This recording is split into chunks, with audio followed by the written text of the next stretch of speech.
Hey guys, Elena coming to you again from Purplehead Adventures. Welcome back to another exciting rendition of one of my favorite holidays all year, which is, drumroll, St. Patrick's Day, in case you couldn't tell. I'm once again Irish. That hasn't changed from last year. I'm also still German. Unfortunately, it's hard to change those facts. And I'm excited to come to you again. Apparently, it has been an entire year since my last video, and like 2 entire years since my first St. Patrick's Day video. And this is tradition. I do like to record every year, so here we go.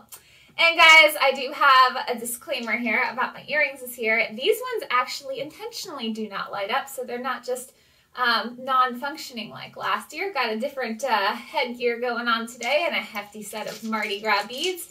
One of the many benefits of going to Mardi Gras every year. So we get to have them for St. Patrick's Day. All right, you guys. Well, I think a couple years ago when I first started these videos, I had just come back from Costa Rica and we talked about Purplehead Adventures announcements and our virtual meetups and the fact that the quarantine was just starting and it had absolutely 100% nothing to do with St. Patrick's Day. So that was great. Don't know why I did that, but I just wore attire because I love St. Patrick's Day. Last year was a little better. We did talk about the history of St. Patrick and St. Patrick's Day and where it came from. And if you have not watched that video, I highly recommend it because today we will be doing some fun trivia facts pertaining to some of that information. So if you want to comment, if you're watching on YouTube, if you know the answers, no cheating, you guys. Don't cheat. Don't Google. I know Google exists, but don't use that. Just go back and see if you can watch my video, or if you remember from last year, comment if you have the answers to any of my questions as we go along today. So today, though, we're going to do something really exciting, which I'm super pumped for. We are not only going to talk about 5 top destinations to travel to in St. Patrick's Day, and if you guys remember, St. Patrick's Day began in the U.S., so these are going to be U.S.-based. It did not begin in Ireland itself. The celebrations occurred here. So we're going to talk about 5 different destinations in the U.S. to travel to for St. Patrick's Day. Now, I will say I'm going to name a couple major ones that you can't miss out on, big parties. But we're going to also talk about some that are off the beaten path a little bit, some interesting ones. If you've heard any of my podcasts before, you know that I like to talk about kind of a mixture of the two, because I'm like one of those people. I like to go to places that you can't miss, but then I also like to go to these little obscure towns and see funky looking things. So we're going to talk about 5 destinations. And like I said, we're going to be doing some trivia from our information that we gave last year. And last but not least, we are going to be doing another rendition of some cooking, some Irish staples. I know we haven't had a visit to my kitchen since Cinco de Mayo last year, if you guys remember that video. Let's just hope there's no more fiascos like there was last year. Luckily for you guys, there's no sugar involved in any of these recipes today. We're not going to be destroying any pans or going through 3 bags of sugar because we ruined them on the stove. Let's hope not anyway. I don't know, you guys. I have not actually done these before, so you guys get to once again witness some impromptu kitchen shenanigans. So we'll call that the war zone for now. By the way, you guys, the 2 things that we are going to be making today are soda bread and COLCANNON. I know that sounds like a bodily function or something. I don't know. But no, these are 2 very staple Irish dishes. They're very simple, which bodes well for me because I'm not the best in the kitchen unless it involves a dessert of some kind, which ironically I was making on Cinco de Mayo.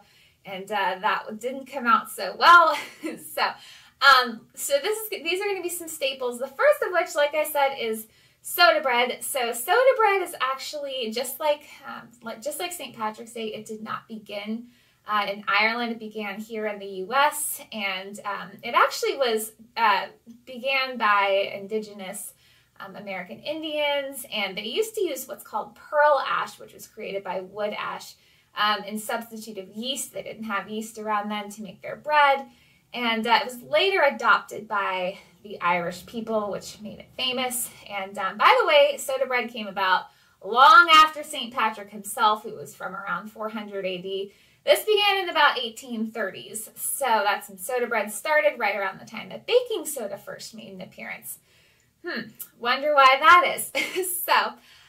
Also it was cheap and easy to make. In fact, the only ingredients included wheat flour, salt, baking soda, and sour milk. Yeah.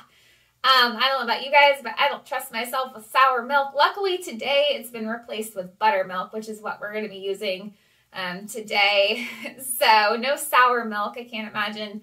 I don't know. They liked it though, so we'll go with that. Ireland also grew a lot of soft wheat, so it was very conducive for the area at the time. They used to cook it on griddles and over hearths, so that's how they first made soda bread. By the way, you guys, in Southern Ireland, I guess they used to make like a little cross on the top.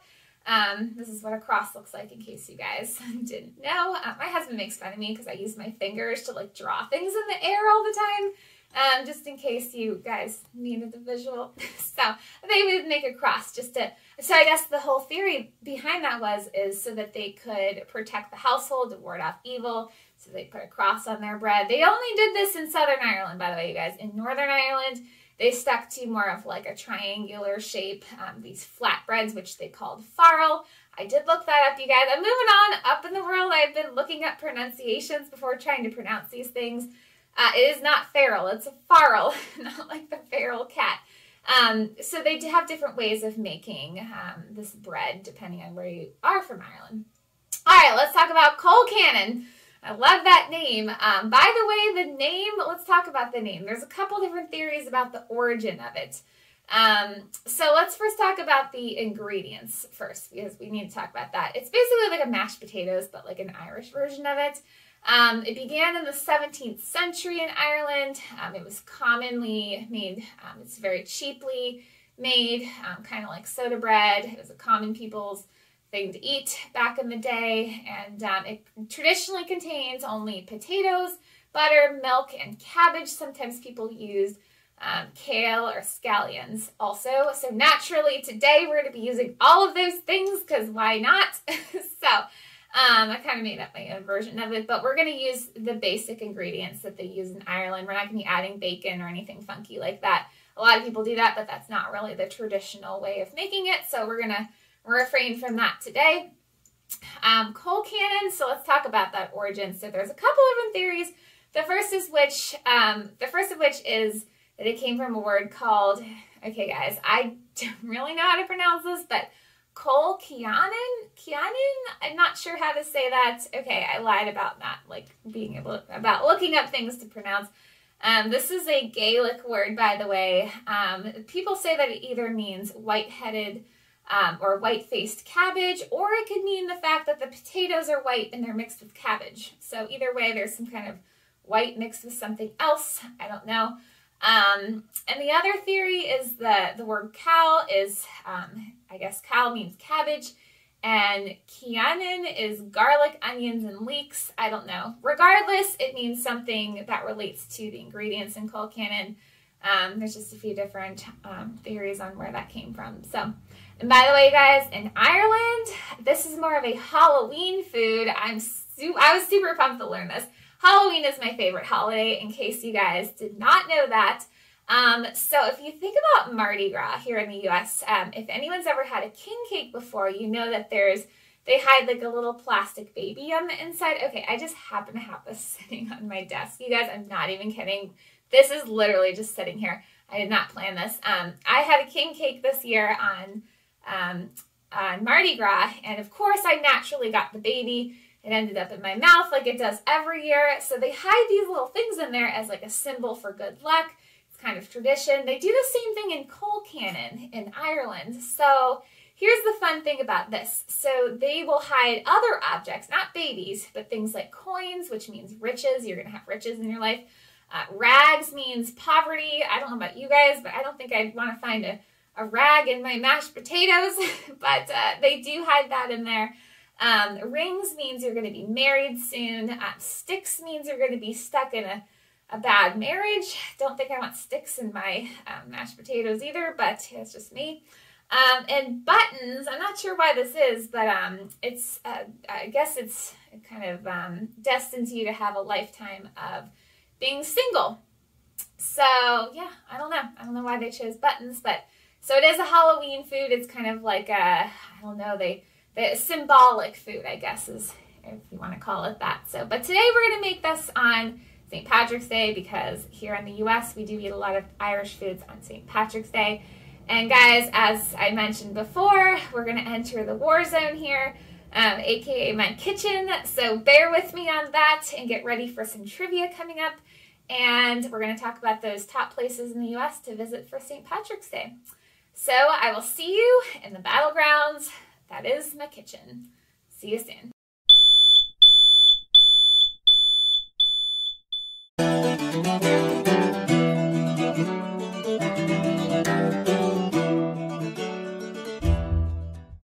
Okay, let's get started, guys. I really hope this ends well.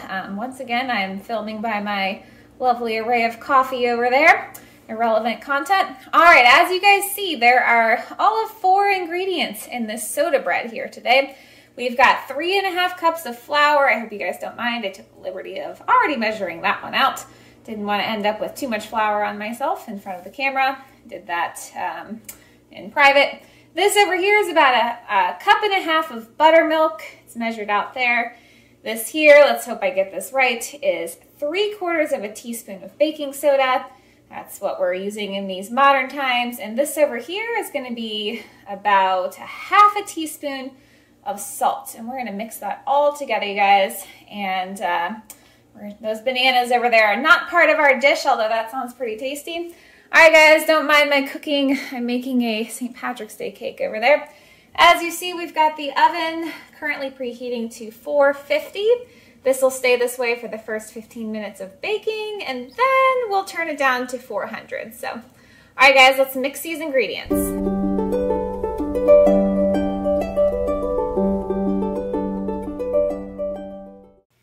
Okay, let's talk about our first top destination to celebrate St. Patrick's Day. Guys, I forgot to show you where Ireland is, just in case you needed a refresher on that.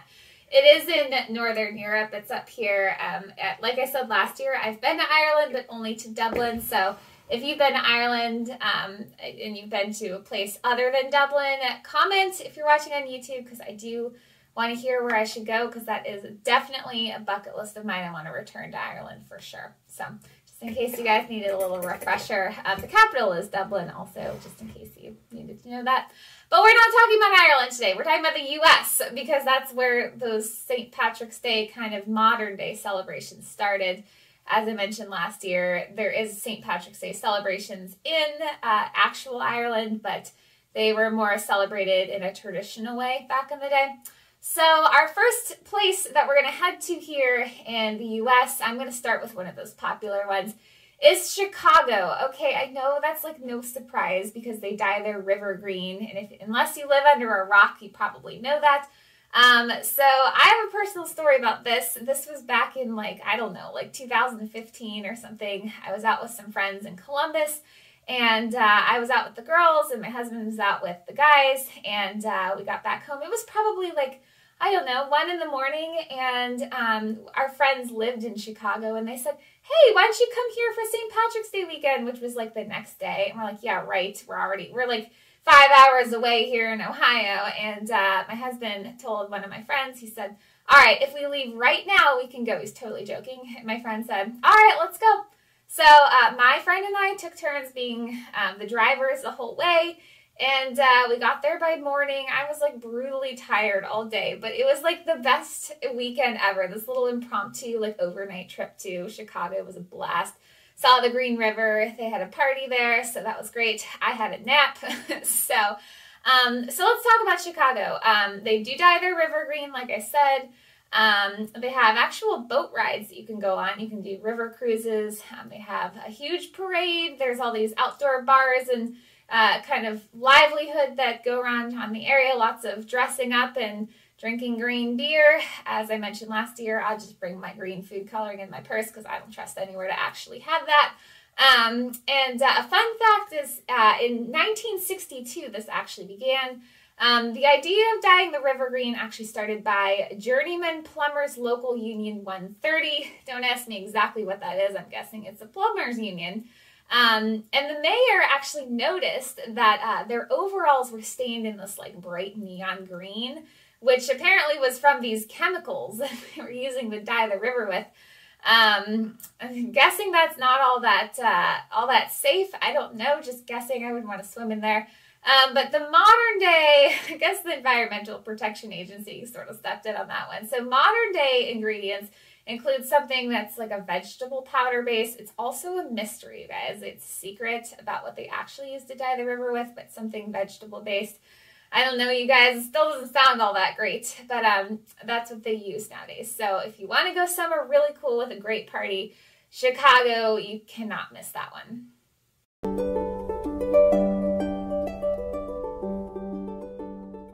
Okay, guys, this magic bowl has appeared here now, and we're going to mix all of these ingredients together.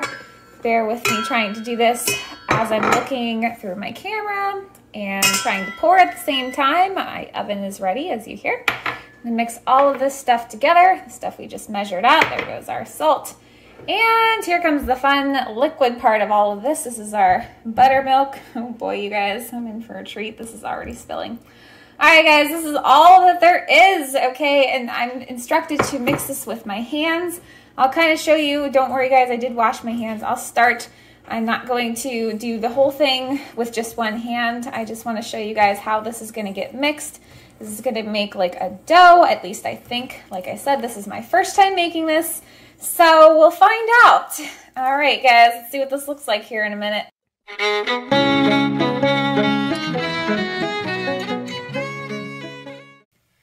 Okay, it's time for our trivia game. And remember, you guys, if you heard last year's episode here on our St. Patrick's Day fun facts, these will all be taken from there.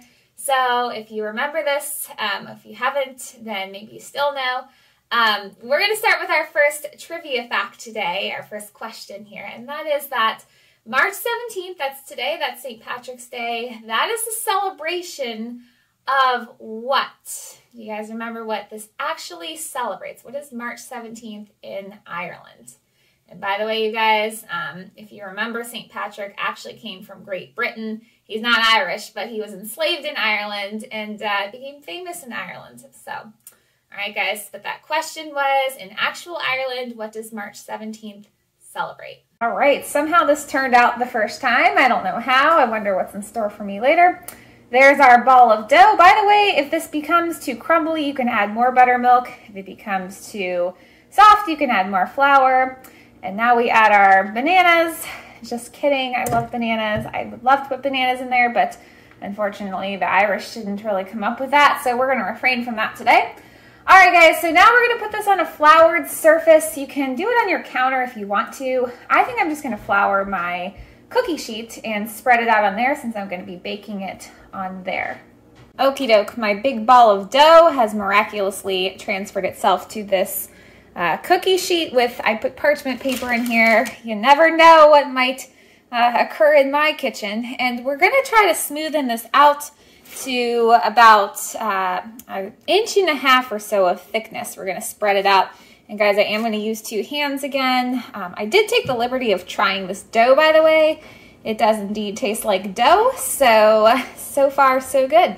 All right, you guys, I know this is not perfect, but neither is bread. So, all right, I did use a rolling pin. You can use a rolling pin to help you smoothen that out. All right, guys, this is the fun part. We're gonna do a cross. We have to take a sharp knife and put a giant cross. Remember how I said that was the tradition of the Southern Irish? I guess I should do it up here. Remember, this is to ward off any evil spirits and to protect the family household. We're going to pretend we're from Southern Ireland today.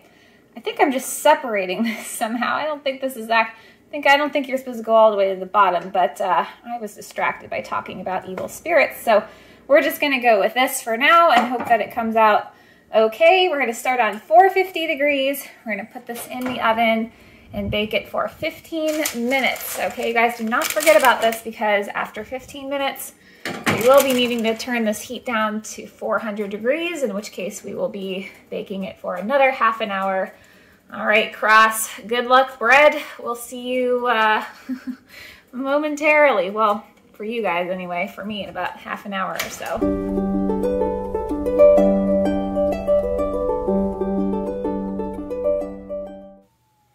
Okay, number 2 on our St. Patrick's Day list, we're going for an off the beaten path one. I'm really excited about this one, you guys. It's Hot Springs, Arkansas. Okay, you're probably like, what's in Arkansas? Okay, so it's the world's shortest St. Patrick's Day route. It's a whopping 98 feet long down Bridge Street. Now, you're probably like, why would I want to go to the world's shortest St. Patrick's Day route on St. Patrick's Day? That doesn't sound all that fun. Well, Bridge Street has actually been featured. It's the shortest street. It's in all the Ripley's Believe It or Not museums, apparently, so that's kind of cool in itself. So they're famed for having the shortest parade. But there's lots of celebrities that actually show up there, like Grand Marshal Alfonso Ribierto and the Fresh Prince of Bel-Air, and also some Dancing with the Stars celebrities. And you can get a selfie with the world's largest inflatable leprechaun. I want to go there just for that. That sounds amazing. And I want to like frame that picture. That'd be, I don't know. I'm like geeking out. All right, we're gonna move on from that one. There's also something called the Romancing the Stone, which is a contest to see who can best kiss the Arkansas Blarney Stone. I'm not sure what they qualify as best kiss, but that would be interesting to watch and also to, I guess, partake in. I don't know. Also, there's a concert, you guys. They do like music and concerts, so it sounds like a blast. I want to do all of those things. So if you're looking for somewhere really unique to visit for St. Patrick's Day, Hot Springs, Arkansas is definitely where it's at. Okay, while we're waiting for 15 minutes to turn on the oven, I took the liberty of taking this almost green St. Patrick's Day cake out of the cooling section of the house. As you see, I'm going to do some decorating here. I'm basically 7 years old, and I also apparently don't know how to screw on lids. As you see, if you hear any terrible noises, the dishwasher is running. There's been a lot of activity in here today. It's a good way to pass the time, you guys. It'll be fun 15 minutes.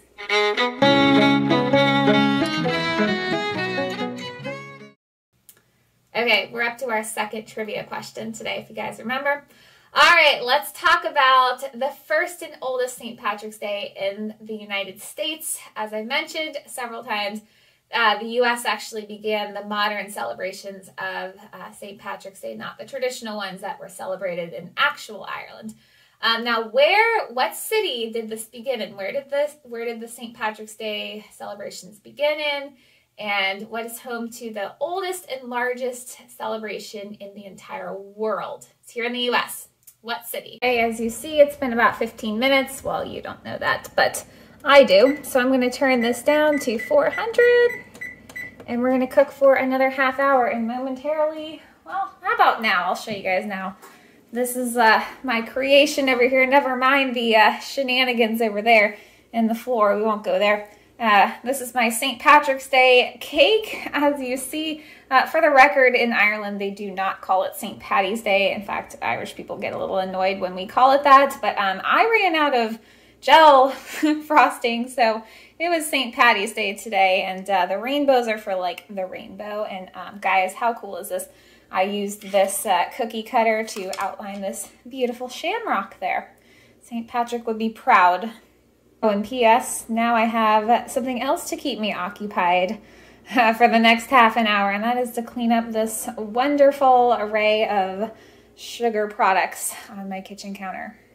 All right, you guys, this is the moment of truth. Uh-oh.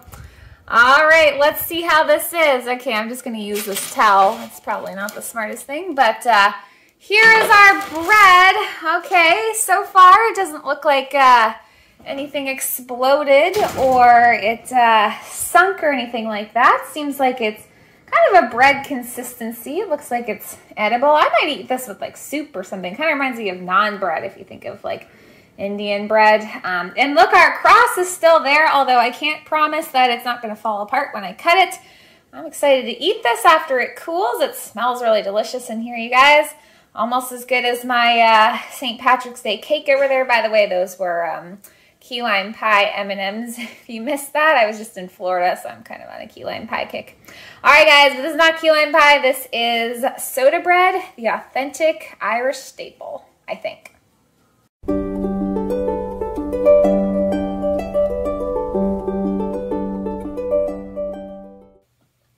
Okay, we're up to number 3 on our list, and that is unfortunately, well, not unfortunately, one of the bigger ones that you can't miss out on again, and that's Boston. Okay, I'm sorry, you guys. We had to talk about Boston here in the U.S. Now, this is actually one of the world's largest St. Patrick's Day celebrations, and it began in 1901, technically, but 200 years before that, in around 1737, when Irish colonists first appeared, they started celebrating in Boston, so it's been going on much longer than that, more like kind of untraditionally, but it did occur. Over 500,000 people attend this parade. I hope you don't have a fear of crowds or people, because if you do, you might want to avoid Massachusetts for this time of year. There's lots of bagpipers, parades, Irish bands. The Dropkick Murphys are there. Oh my gosh, you guys, I don't know if you guys like the Dropkick Murphys or if you're into Irish bands. My best friend and I have seen them like a few times, and that's probably like at least more than we can count times. We love Irish bands, so they're there, and that's enough to bring me there. There's lots of Irish restaurants and local food that they have all year round in Boston. Boston's a very Irish place, so you won't have any trouble finding corned beef. I'll tell you, here in Cleveland where I live, it can be hard to find corned beef, and places that do sell it have like a 10-hour wait, and people have been out drinking since 10 in the morning. I'm like off work at 6. I'm like, where can I find corned beef? Well, yeah, good luck. Guess I'll make it next year with my COLCANNON and my soda bread.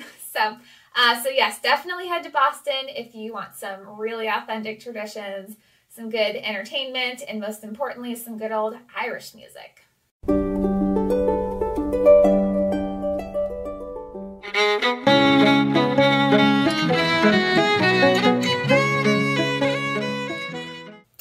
Okay, trivia number 3 question. Okay, we have to talk about food and drinks because it is St. Patrick's Day, and that's like a huge part of this holiday. Okay, so let's talk about corned beef. I know we talked about that. I got really excited last year. Let's talk about corned beef again. So, okay, we're going to make another round of this. This was an American invention. It began by immigrants that were impoverished. They were it kind of originated in the poorer areas of Manhattan. That's actually where corned beef itself began. Bacon and ham was more of a staple in actual Ireland. And they also didn't have green beer there. Green beer is kind of a U.S. thing also. So we're going to talk about another kind of beer, and as you might have guessed, is Guinness. Now, like I said before, I've been to the Guinness factory in Dublin. That's one thing I was able to get to. But Ireland is actually not the #1 country for Guinness consumption. Okay, there's 2 countries that come before it. It's number 3, places number 3 in the world. So what are the 2 other countries that come before Ireland in its Guinness consumption?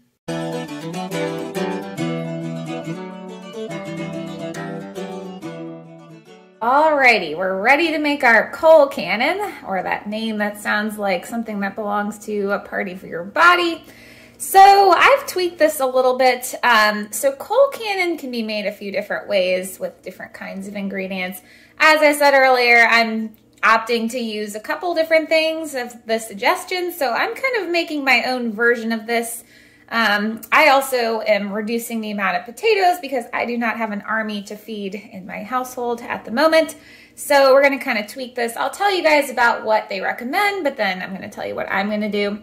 So we're going to start with 4 russet potatoes, or Yukon Gold potatoes. As you see, I only have 2 here. I'm kind of cutting those in half because those will go a long way. And by the way, you guys, in Ireland, they use another kind of potato. We don't have those in the U.S., but you want to use russet potatoes, russet, however you say that, or Yukon Gold potatoes. By the way, you guys, I had a hard time at the store. I didn't realize that they were even called that. I just always bought them how they looked. So in my mind, Yukon Gold potatoes were like something smaller, but guess not. I don't think it really matters. Just get some potatoes.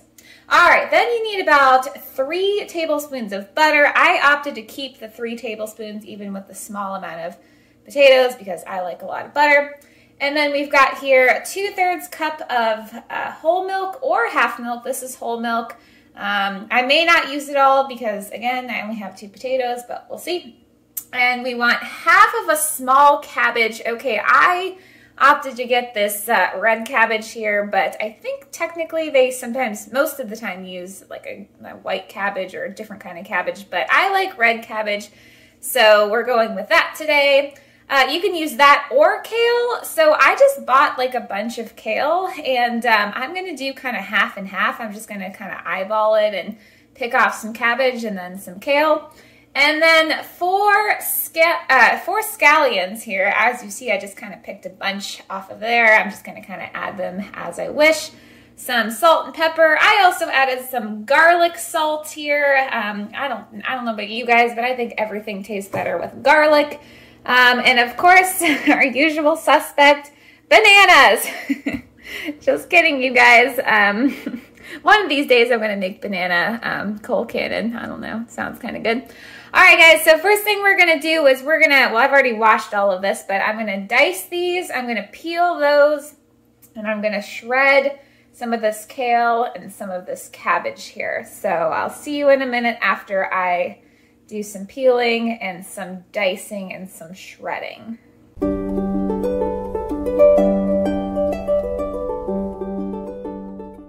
Okay, as you probably can guess, I'm excited again because we're going to talk about one of those off the beaten path St. Patrick's Day celebrations here in the U.S., and that is O'Neill, Nebraska. Okay, guys, I know I'm picking like random states like Arkansas and Nebraska. Okay, guys, so just bear with me for a minute, but it's home to a giant shamrock, okay? It's even visible on Google Maps. Okay, so if you look at Google Maps, you can see the shamrock, and that just makes me really excited. If you're Irish, it might make you excited too. It's the Irish capital. It has been for over 50 years. They've even got like a shamrock duck hunt. I'm not entirely sure what that entails. Sounds kind of like the thing they have in Cincinnati where they have like these little duck regatta things for, I guess it's Labor Day. They've got a dodgeball tournament. That sounds amazing. And they have something called, okay, Getting the Horse Green is what it's called. And it's basically painting this like infamous horse that's white the rest of the year. You paint it green. It's a big event there. So I don't know. I really would like to see that, or at least, you know, just kind of witness it. There's parades, dancing. They even have an Irish king and queen. And the library, oh my gosh, you guys, okay. I want to do this, but the library has like readings of Dr. Seuss's Green Eggs and Ham, and then they actually serve breakfast. I'm not sure what the breakfast is. I'm guessing maybe it's green eggs and ham. I don't exactly know, but if they did, that would be phenomenal. I don't know about you guys, but when I was a kid, I used to like dump food coloring in my ice cream and like make it different colors. And it's not much far off as an adult as I pour green food coloring in like everything I make. And my beer, I usually pour green food coloring in that too because, you know, it's more fun when there's colors. So definitely O'Neill, Nebraska. I highly recommend. I've not been there, but maybe next year. All right, guys, head there. Okay, so as you see, I have peeled my potatoes here. I'm actually going to chop these into smaller pieces. It's going to make it a little bit easier to boil because we are making mashed potatoes. I'm going to do that not while I'm holding this recording here. I don't feel like ending up in the hospital today, maybe another day. So I'll see you in a minute. Okie doke, I have successfully medium-sized chopped my potatoes.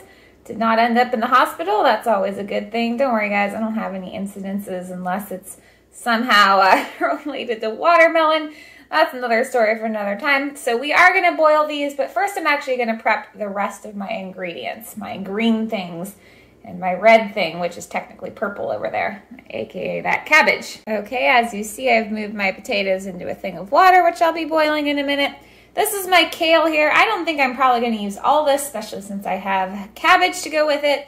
Now guys, you want to make sure, if you've never diced kale before, you want to make sure you remove it from those big thick stems. So you know anything about kale? Kale was actually originally supposed to be like a decorative plant. I don't know if you guys remember back in those days. It's only become recent times that people actually started eating this stuff. It's not very good.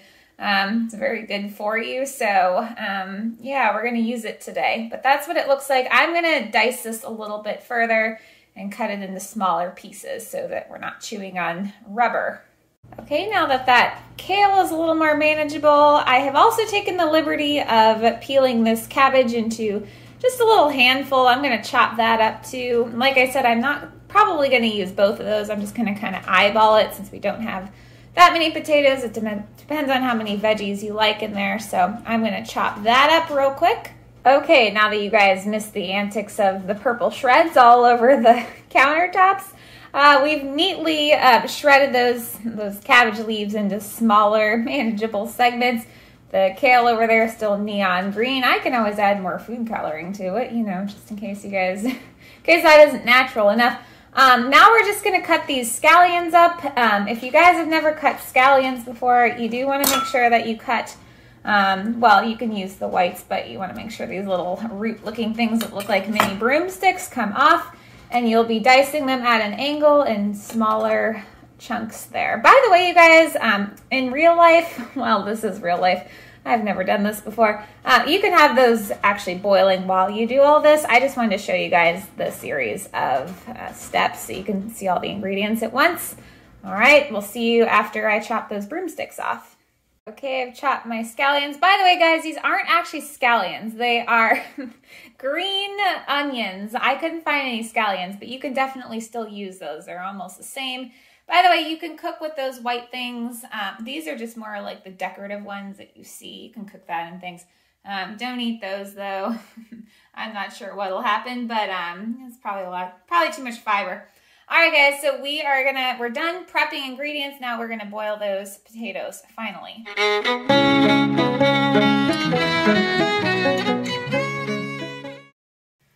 Okay, it's time to talk about our fourth trivia fact. Oh man, you guys, I'm getting really excited for this one. All right, let's talk about colors. So clearly green is like the thing for St. Patrick's Day, nowadays anyway.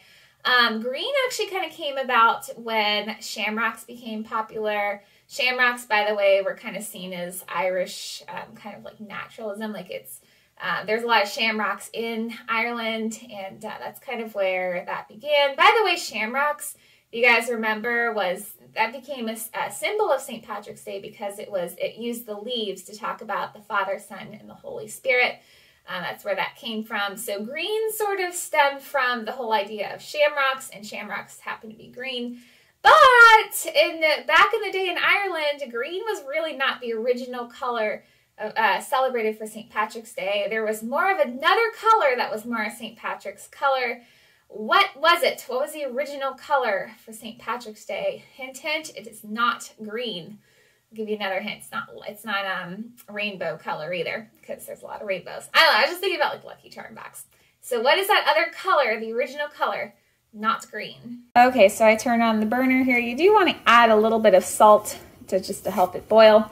And we're going to bring this to an actual boil. And once it does, we're going to turn it down to a simmer, and we're just going to let it go for about 15 or 20 more minutes, or until we pierce it with a fork and it's soft. Guys, I'm so happy to see something boiling and not destroying pans like on my Cinco de Mayo debacle. So as you see, our potatoes are indeed boiling and not destroying pans. Oh boy. Okay, so now that it's boiling, I'm just going to turn this heat down to about low. We're going to let this simmer for another 15 or 20 minutes, however long it takes. Maybe not even that much time since there's only 2 potatoes. And yeah, I'll see you in a little bit. You can put the lid on this if you want or not. I just want to show you guys my nice little thing of potatoes in there. Oh guys, I'm so excited. All right, we'll see you in probably about 10 or 15 minutes or so. We'll check on the potatoes. Okay, these are now done. We can now remove them from the water and we can mash them up. And actually guys, since this water is already hot, we're just gonna dump a little bit of it out because there's a lot, and we're gonna add our vegetables in there to help them simmer why reinvent the boiling pot of water, right? So we're gonna get these potatoes out of here and put our vegetables in for a quick simmer.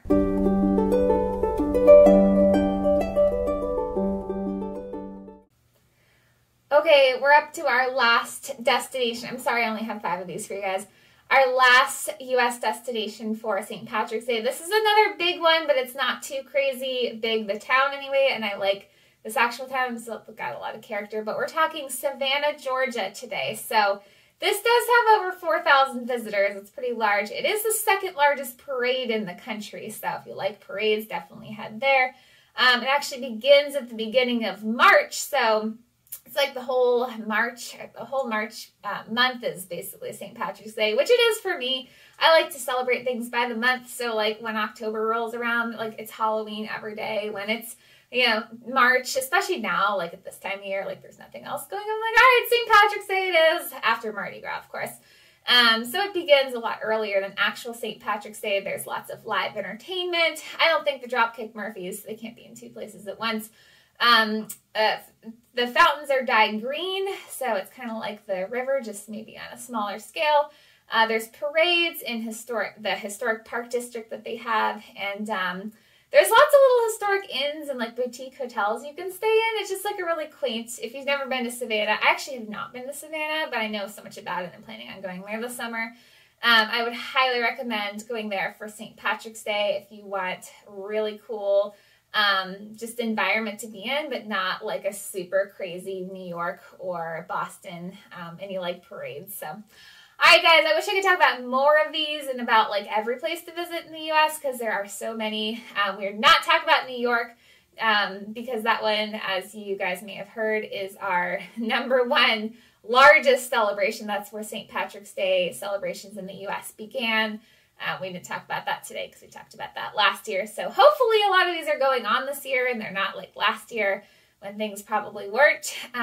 So all I ask, guys, is if you take this list seriously, maybe just like I don't know, pack me in your suitcase next year because I really want to go to these places, especially Nebraska and Arkansas. So hint, hint.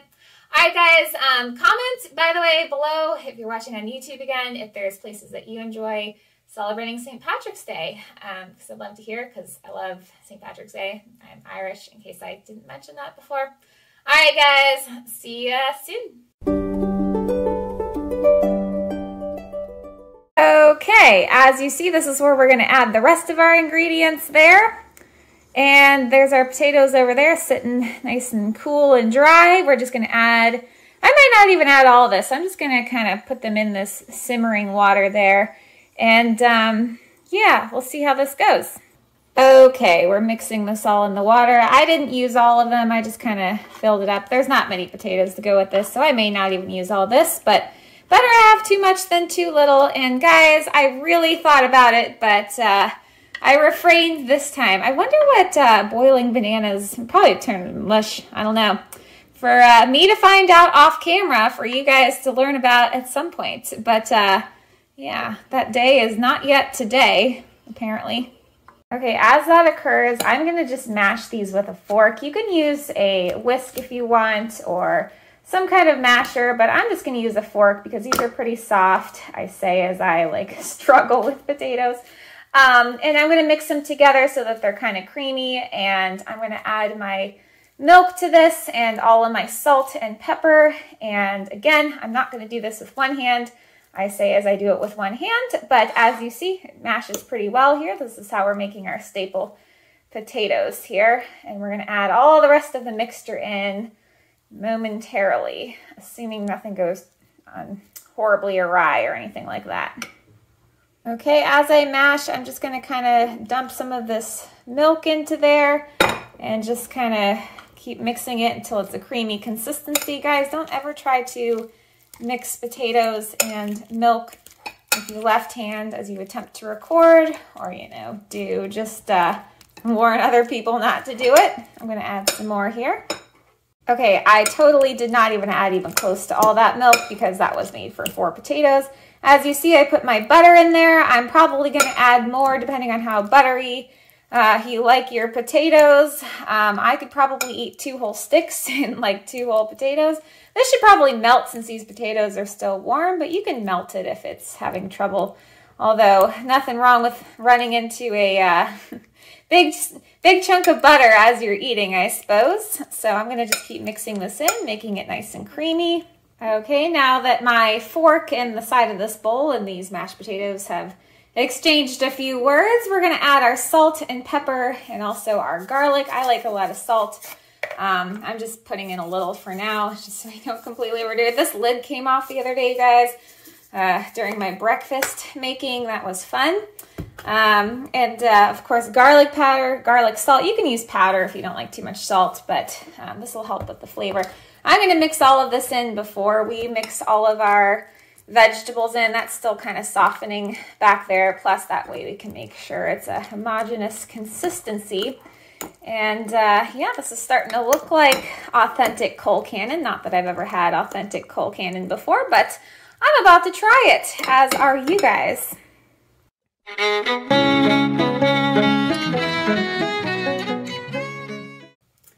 And that leads us to our last trivia question. You know how I feel about last, but this is a good one because it was our last fun fact in our last video last year.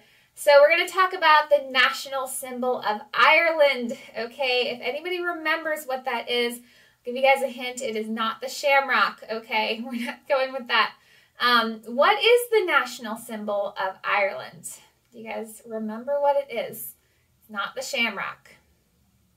Okay, guys, this is my mixture. It's pretty soft. I'm going to pour it into this to strain all the water out, and then I'm going to dump it into there. So we're going to kind of put that, again, one hand. Yeah, not probably a great idea if I want to actually keep some of this and not see it go down the drain.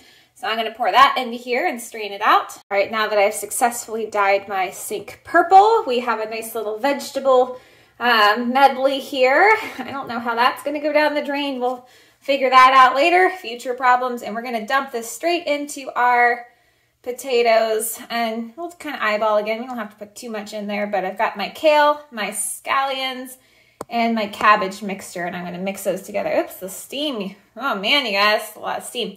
As you see, it's still hot, so we're going to mix that together. All right, everyone, as you see, our COLCANNON came out pretty nice here. It looks pretty good. I can't wait to try it. Uh-oh, what happened here? This banana peel looks like it's been emptied. I don't know. Where did that go? For you guys to find out, I guess. Just kidding. I ate that while I was making this. I just like making myself hungry for bananas since I keep talking about it. Although I did have a banana plantain mash when I was in Florida. That was pretty good. One of these days I'm going to try it. I promise. All right, you guys. So there's our COLCANNON. And next we're going to try this and see how it turned out.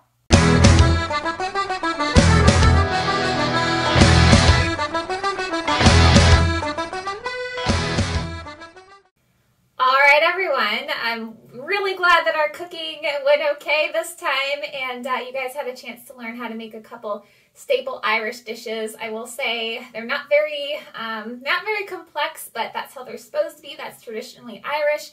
So hopefully you enjoy it, and it's not too terribly hard to make. And you know, if I can do it, you can do it, you guys. So now is the moment of truth. We get to try our COLCANNON and our soda bread, and I'm very excited for this because I've never had it before, never made it. In fact, the first time was on camera just now, and nothing horribly went awry, so I'm just happy about that. Okay, guys, I'm going to take a bite with a nice big chunk of kale here. That is really good. I'm not lying, you guys. I don't normally love kale, but that's actually really good. I don't know if anyone that loves the flavor of kale, but I generally eat it for health reasons, but this is actually really good, and I like the cabbage in there too, and the scallions, and the garlic. The garlic salt makes it for sure. That's really good. Alright, I'm going to try our soda bread. Disclaimer, I kind of already tried it. I had it with hummus. It is not as a flaky kind of soft bread that you would think of. It is more like naan bread. Like I said before, it's kind of something that you could dip in a soup. So it is kind of chewy, so I'm going to try to chew on camera, which I don't normally do. That's really good. Very basic. Give me a minute. Hold on. I brought this up just in case. Okay. Alright guys, I came prepared on that one. That is really good. I'm not even kidding. And I don't normally like things without sauce and like all this stuff on it, but that's very classic, very staple. You can have it with corned beef. You can have it with just about everything. Anything that's Irish, or soup or hummus, depending on what you like, or bananas for that matter. So hopefully you guys enjoyed that. And also don't forget to comment in my comments about your trivia answers. If you really want to know, remember those answers are revealed last year in last year's video. Don't forget to like and subscribe to my channel. I do make these videos every once in a while. And guys, if you ever want to just join one of our events, we do host live events. And also we create packets and information and live events for customers. So if you want to have a particular recipe that you want to try to learn to cook, or a resource packet or guide or anything like that, or a specific event, a networking event, let me know and we can organize it for you. We do all sorts of cool travel and lifestyle type events and activities together. We have a whole community out there. So definitely reach out, and hopefully you guys will be able to head to some of those cool little hidden gem places or those big party cities next year. And just be sure you bring me, and maybe take me to, I think it was Arkansas was the one I really wanted to go to. Maybe take me there first because I've never been there, and it sounds fantastic. And I need to be done with this video because it's very long, but I love talking and I love you guys and I love making these, and I'm really sad because I have to leave, and this keeps rolling back onto South America and Africa, but I was trying to keep it on Ireland, which is unfortunately at the top of this globe, so you can't really see it anyway. Alright guys, I am going to be done talking now, I promise. Have an amazing St. Patrick's Day, full of green, or that other color that we're not going to disclose right now, if you can remember what it is, the other theme of St. Patrick's Day, that color. Hope you guys get lots of green everything, plenty of bananas. Remember to stock up on that potassium. I think this is pretty good for our vitamins, and also I think there's a lot of potassium in kale too. Alright guys, I promise I'm done. Happy St. Patrick's Day, or pretend your Irish Day, whatever you choose to celebrate, and we'll see you next time. Alright, peace out.